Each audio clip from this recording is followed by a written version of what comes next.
বিচাৰিছোঁ যে আমাৰ কোৰাণ শৰীফত এটা কথা আছে, তুমি যিখন দেশত থাকা সেই দেশৰ ৰজাৰ তুমি আদেশ মানি চলাটো অতি জৰুৰী। অসমৰ গৰিয়া পৰিষদৰ সভাপতিজনে কৈছে যে আমাৰ কোৰাণত লিখা আছে যে তুমি যেখন দেশত থাকা সেই দেশৰ আইন মানি চলিব লাগে। ঠিক আছে, আমি মানি লৈছোঁ। তুমি যে দেশত থাকা সেই দেশৰ ৰজাৰ কথা মানিব লাগে। আপুনি কওকচোন কোনে অমান্য কৰিছে? কি ক'ব বিচাৰিছে আপুনি? তাৰমানে মাদানীৰ প্ৰসংগত ক'ব বিচাৰিছে আপুনি? আপুনি মাদানীৰ বিষয়ে কোৱাৰ আগতে অলপ মাদানীৰ বিষয়ে এই পঢ়ি লওক, অলপ সিহঁতৰ ইতিহাসবিলাক অলপ ভালদৰে চাই লওক।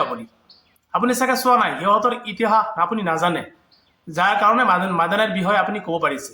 ঠিক আছে, আৰু মাদানী কথাটো হ'ল যে মাদানী অসমত আহিছে, কি অসুবিধা হ'লো আপোনাৰ? কি কৰিছে মাদানী আহি? সেই উচ্ছেদিত লোকসকলৰ ওচৰত গৈছে, কিবা বিভ্ৰান্তি সৃষ্টি কৰিছে নেকি? সি আহিব নোৱাৰে, সি মানুহ নহয় জানো? সিটো মুছলমান হয়। এজন মুছলমান আন এজন মুছলমানৰ ওচৰত আহিছে, আপুনি যদি কৈছে যে দেশৰ আইন মানিব লাগে, যে ৰজাই যিটো আদেশ কৰে মানিব লাগে, ঠিক আছে, এজন মুছলমান অন্যজন মুছলমানৰ ভাই হয়, সেই ভাই ককাই হিচাপত আহিব পাৰে নহয় জানো? আপুনি এইটো নাজানে? আপুনি কোৰাণত গুচি গ'লে যে কোৰাণত দেখা যায় যে এইখন দেশত আপুনি থাকিব, সেই দেশৰ ৰজাৰ কথা মানিব লাগে। কোনে অমান্য কৰিছে? এতিয়া কথাটো হ'ল যে আপুনি কৈছে ৰজাৰ কথাটো মানিব লাগে, ঠিক আছে, আমি মানি লৈছোঁ, ৰজাৰ কথা মানিব লাগে, লাগিবই। অমান্য কোনোবাই অমান্য কৰা নাই, আজিৰ দিনত আমি দেখা নাই অমান্য কৰিছে। যিহেতু অমান্য কৰিছে সিহঁতে শাস্তি ভুগিছে। কথাটো হ'ল যে অমান্য কৰা নাই। তাৰ পাছত কথাটো হ'ল যে দেশৰ যিজন ৰজা আমাৰ, আপুনি যিজন ৰজাৰ কথা ক'ব বিচাৰিছে, সেই ৰজাটোতো এনেকুৱা হ'ব লাগিব যে সকলোৰে মানে একে চকুৰে চাই একে মিলে কাম কৰিব লাগিব। এটা ৰজাটো এনেকুৱাতো কোৱা নাই, সেই আমাৰ ৰজাজনতো শপত এনেকৈ খোৱা নাই যে মই এইটো ধৰ্মৰ মানুহক শাস্তি দিম, এইটো ধৰ্মৰ মানুহক মই ভালকে ক'ম, এইটো ধৰ্ম আমি একবাৰ শেষ কৰি দিম, মইতো চাওৱে শেষ কৰিব বিচাৰোঁ। এইটো ৰজাৰ মুখৰ ভাষণ নেকি?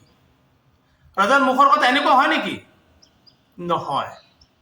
এজন ৰজাৰ মুখৰ কথা এনেকুৱা নহয়। এই মুৰব্বীজনৰ কথা অলপ ভাবি চিন্তি ক'লেই হ'ল, বছ।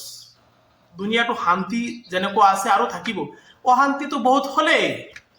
মানুহক উচ্ছেদ কৰিব লাগে, উচ্ছেদ কৰিলে, বহুত কিছু কৰিলে, মুছলমানক কিমান হাৰাশাস্তি কৰিলে। ঠিক আছে, যিসকল মানুহে আপোনাৰ চৰকাৰী ভূমি দখল কৰিছে, উচ্ছেদ কৰিছে, কোনো অসুবিধা নাই, কৰি থাকক।